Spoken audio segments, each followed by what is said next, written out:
Lemonade stands are a staple in American culture as a way to encourage kids to become entrepreneurs. The first lemonade stand appeared in 1879 in New York, run by a shopkeeper instead of a pre-pubescent child. And it was so popular it would block up the pavement. The concept of a lemonade stand started appearing in American media in the early 20th century in films like Duck Soup, which came out in 1933. That prevalence continued throughout American media into the latter half of the 20th century in shows like the animated series The Adventures of Teddy Ruxpin, which came out in 1986. One thing that always confused me about lemonade stands in TV shows as a kid was how lemonade was made. They just added water, lemon juice and sugar, which confused little me because I wondered how they made it fizz. That is because in the UK, lemonade is always carbonated. If you want American style lemonade, you would have to opt for still lemonade. So the concept of just making your own lemonade was mind-blowing to me. Another thing that made the idea of a lemonade stand so insane to me as a child is that children can't have lemonade stands in the UK, as shown by this 5-year-old being charged £150 for running a lemonade stand without a license. They did ultimately drop the charges, but still, the UK is not the only place to place restrictions on lemonade stands, because there is this movie called Lemonade Stand Romance about changing the laws so that the lemonade stand can thrive. Interesting concept for a movie. So as a kid, I was always fascinated with lemonade stands since we can have them in the UK. So whenever they appeared in TV shows from North America, it always stayed in my mind. So I wanted to cover some of the most memorable lemonade stands I remember since it's summer. So sit back, relax and drink your lemonade, however you take it in your country. The first Lemony episode, I regretted that as soon as I said it. Moving on, the first lemonade stand based episode I will be talking about is from Phineas and Ferb. Phineas and Ferb is a show about these two brothers trying to fill their summer with fun using their wacky adventures, whilst their sister Candace tries to get them caught by their mum. The show lasted 4 seasons with 129 episodes from 2007 to 2015 and has recently been rebooted for more seasons. They have a variety of adventures on the show, such as in the episode Roller Coaster, which was their first day of summer, where Phineas and Ferb built a roller coaster starting in their backyard that went all around the city they live in. Another insane thing they did was combine winter and summer in the episode's Winter, where they built a giant snowy mountain in their backyard so people could freeze whilst they get tan. Another honourable mention is in the episode Dude, We're Getting the Band Back Together, where they forced the reunion of the band just to celebrate their parents' anniversary. Slightly less insane, but still unusual for two children. So let's see how these two creatives do their own unique twist on the classic lemonade stand. The episode starts with Phineas and Ferb discussing how to build a monorail to Mars, and Candace overhears them and tells them to do something normal for their age, like making a lemonade stand or picking their nose. Candace's friend Stacey comes to pick her up, and Candace is clearly distressed about leaving her brothers alone, and they have a huge fight leading... You understand, don't you?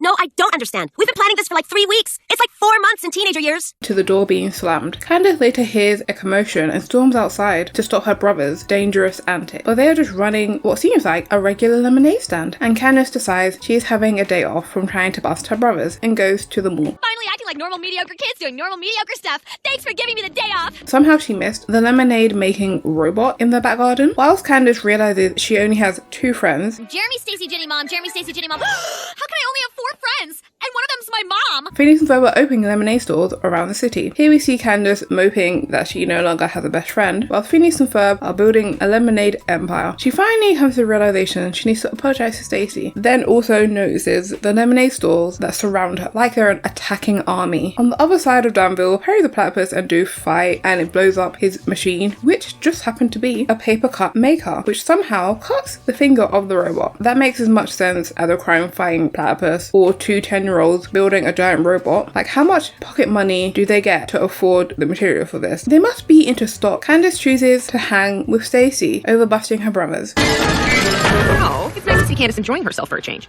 Now, where are those lemonade stands I keep hearing about? And since they ran out of lemonade, Phineas and Ferb shut down all their lemonade stands, thus concluding this lemonade stand episode. These boys are the definition of go big or go home, because they didn't need to open like 100 shops, all next to each other, by the way. Really kill your own competition by being your own competition, I guess. Moving on. You might recognize these two from the hit Disney animated film Lion King that came out in 1994. They starred in the show that ran from 1994 to 1999 for 3 seasons with 85 episodes. These two was so popular in that movie, they decided to make their own entire show around them. They have many adventures, such as when Pumbaa thinks he laid an egg, so he and Timon spent a while raising a baby alligator in the episode Never Everglades, or when they save the snail from being escargot by this evil chef. I mean, they did try to eat the snail too, but that's not important, in the episode French Fried. With all these adventures, it's not surprising that Timon and Pumbaa venture into the classic industry of lemonade making. In the episode Lemonade Standoff, the episode starts with Timon getting whacked in the head with a lemon like he is Isaac Newton, and he gets the great idea to start a lemonade stand. They start juicing the lemons, and there are bugs in it, but apparently that is okay. I'm not sure of the food standards of talking animals. Maybe it's okay because it gives extra protein. They open up their stands, and the first customers are this lion and gazelle who are playing a nice game of tag with more blood and gut. But apparently it was too sour, probably because this is just straight up lemon juice with added dead bugs and a few ice cubes sprinkled in. No sugar or water to dilute it. This immediately caused a rift between the two business owners, and they broke up and started two rival lemonade stands to prove who could make better lemonade. Then this guy, who is seconds away from dying of dehydration, comes crawling in. The two of them start fighting to get the man to choose their lemonade. Pumbaa offers the man a car wax for his non-existent car. Then Timon tries to one-up him by offering this man the Pacific Ocean, don't think he owns it quite well, plus Timon would be his servant for 2 years. They annoyed this man so much he would rather choose certain death than deal with these two. Then the two of them try and take each other out. Timon releases an army of termites to destroy Pumbaa's stand, and Pumbaa seduces a bunch of camels into trampling Timon's stand. They go back and forth trying to eliminate one another. After almost killing each other, they make amends and drink their disgusting lemonade. My main thought throughout this episode is, what currency do they use in the middle of nowhere with animals? The original price was 20. 20 what? So rip that man, I guess. He definitely didn't make it much further. They will probably find his corpse in future episodes. The third and final lemonade stand episode we shall be looking at is from Fairly Odd Parents, which ran from 2001 to 2017 with over 10 seasons with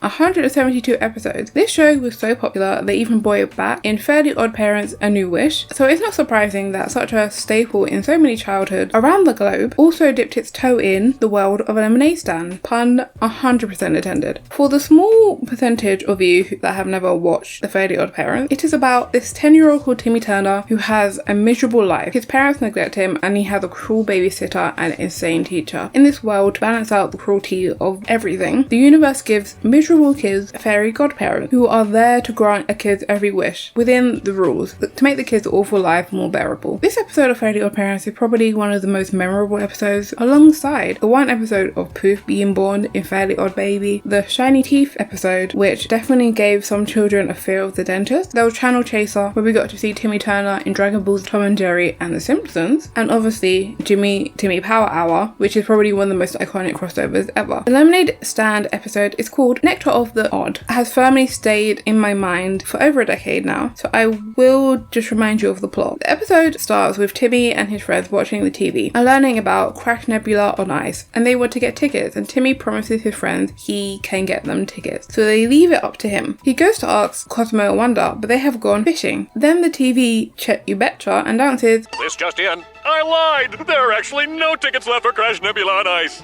that all the tickets are gone. Then the next day, Timmy decides to go to France's toilet of tickets to get some tickets from this sketchy guy. Where did this kid come from? Is he just in the toilet pipe? How is he breathing? Slightly concerned, but he seems fine, so I will move on, I guess. Francis does have tickets to Crash Nebula on Ice, but they are $1,500. Timmy goes home and tries to get his fairy godparent, Cosmo and Wanda, to give him tickets, but apparently it's against the rules. Since the show is sold out, if they gave Timmy tickets, it would take tickets away from other people, and that would be stealing. And that would be stealing, which is bad. Then he wishes for money, which is also against the rules. That's counterfeiting. Which is, of course, Bad. So Wanda suggests he runs a lemonade stand. His mother tries to be his first customer, but it does not go well. Then she goes to spend her money at Vicky's lemonade stand, which is right next to Timmy's. She is 16. She could get an actual job, but she's doing this just to spite Timmy. She is also using child labor to make lemonade. The kid in the background, you can see his rib cage. How long have they been down there? The tickets have been available for 2 days. Timmy decided he needed to up his lemonade game, so he tried a bunch of different recipes to make better lemonade, including laxatives that caused him to run off to the toilet. Wanda is confused why Timmy doesn't just wish for better lemonade, and then Cosmo does this. I said sweet sweeter, not sweatier. Really? I thought you said dunk your sweaty socks in Timmy's lemonade. Timmy comes back and tastes Cosmo's unique blend of lemonade, and it is so tasty that Timmy does not even care that the secret ingredient is... The secret ingredient is feet.